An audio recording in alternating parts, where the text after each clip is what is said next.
Good evening.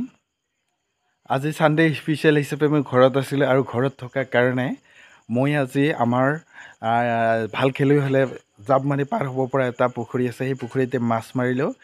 কাৰণ সেই পুখুৰীটোৰ পানী শুকাই মাছৰ পিঠিবিলাক দেখা হৈ আছে আৰু মাছো দিছিলোঁ নহয়, এনেকুৱা ৰাক্ষস মাছ, ৰূপচান্দা মাছ দিছিলোঁ। ৰূপচান্দা মাছ দিয়া হেতুকে ৰূপচান্দা মাছে একেবাৰে আমাৰ যি সৰু সৰু পুঠি খলিহনা কিবা কিবি আছিলে গোটাই খাই শেষ কৰাৰ দৰে আমি যিটো নিচলা মাছ কওঁ মানে ইচা মাছ, সেইটোও শেষ কৰি দিছে। শেষ কৰি দিয়া হেতুকে ভাবিলোঁ গোটেই মাছখিনি উঠাই মই শেষ কৰিব লাগিব। শেষ কৰাৰ কাৰণে আজি চেষ্টা চলাইছিলোঁ, তাৰে মই 4টা ধৰিছোঁ। ধৰাৰ পিছত ইফালে মাছকেইটা কুটি বাছি ৰেডি কৰিছে। সেয়েহে আহকচোন কেনেকৈ কি কৰি আছে এনেই পাকঘৰটো চাওঁ। ৰন্ধাখিনি বাৰু দেখুৱাব নোৱাৰো সুবিধা নিমিলে। এইয়া হালধি ৰেডি। এইখিনি মাছ কেইটা আছিলে? 4টা আছিল নহয়, 4টা আছিলে।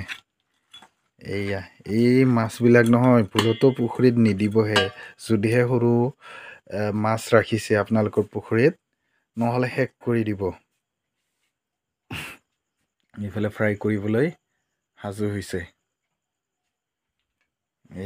এইখিনি এনেকৈ মানে আজি ৰাতিৰ সাজটো হ'ব। সেয়েহে ভাবিছোঁ আপোনালোকক কেনে সৰুমান ভিডিঅ'ৰ জৰিয়তে দেখুৱাওঁ। ভিডিঅ'টোত মানে দেখুৱাবলগীয়া বিশেষ নাই, তথাপিও আৰু আমি যিহেতু গাঁৱৰ মানুহ, নিজে মাছ ধৰাৰ এটা সুবিধা পাইছোঁ, সেইটো মানে খুচিতে আপোনালোককো দেখুৱালোঁ আৰু এতিয়া নিজৰ ঘৰত থাকিলে এটাই ভাল লাগে, মুকলিভাৱে একেবাৰে ইফালৰ পৰা সিফালে দৌৰি থাকিব পাৰি, কিবা থাকিব পাৰি। যদি ডিউটিৰ ঠাইত থকা হয় এই ৰুমতে সীমাবদ্ধৰ নিচিনা, মানে কি হয় বেলেগৰ ৰুমলৈ গ'লেও যাব লাগে আৰু আহি নিজৰ কি হয় ৰুমৰ 4 ৱালৰ মাজতে থাকিব লাগে, অকলে অকলে ভাত খাই থাকিব লাগে, ওপৰৰ ফালে চাব লাগে, কাৰো লগত কথা কোৱাৰ সুযোগো পোৱা নাযায়। সেই ভাবিলোঁ এই ভিডিঅ'ৰ জৰিয়তে আপোনালোককো দেখুৱাওঁ। গাঁৱত থকাৰ অনুভৱ সঁচাই, আগৰবাৰ জনম ল'লেও যাতে মই গাঁৱতেই জনম লওঁ। ঠিক আছে, বাই বাই।